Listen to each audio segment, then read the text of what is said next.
يا جماعة أنا قررت أكون إنسان ملتزم وأروح أكشف في المستشفى الحكومي. قلت بدل ما أروح دكتور خاص ويديني العلاج الغلط أروح الحكومي عشان أتعذب بضمير.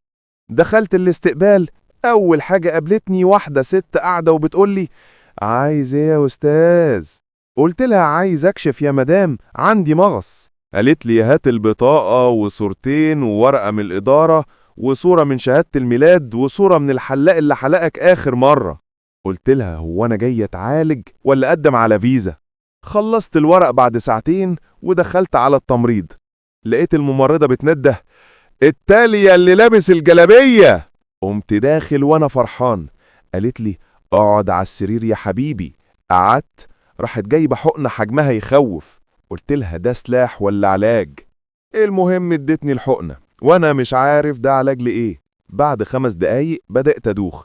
سألتها: ده دوا المغص؟ قالت لي: لا يا حبيبي، دي كانت حقنة الحساسية. غلطنا بينك وبين اللي في السرير اللي جنبك. قلت لها: يعني أنا دلوقتي هخف ولا هتطور لجسم جديد؟ خرجت أدور على الدكتور. لقيت واحد بيشرب شاي ومبسوط جدا. قلت له: دكتور، أنا جالي مغص وأخدت حقنة غلط. قال لي: ما تقلقش، دي أعراض طبيعية في المستشفى، إحنا بنجرب الدواء قبل ما نوصله للعالم. قلت له: طب لو حصل لي حاجة؟ قال لي: ما تقلقش، اسمك هيتعلق عندنا على الحيطة، قسم التجارب الناجحة. رجعت البيت وقررت إني ما أروحش مستشفى حكومي تاني. بس بعد أسبوع رجع لي المغص. رحت صيدلية. قلت للصيدلي: اديني علاج للمغص. قال لي: في نوع مستورد ونوع محلي. قلت له: هات المحلي.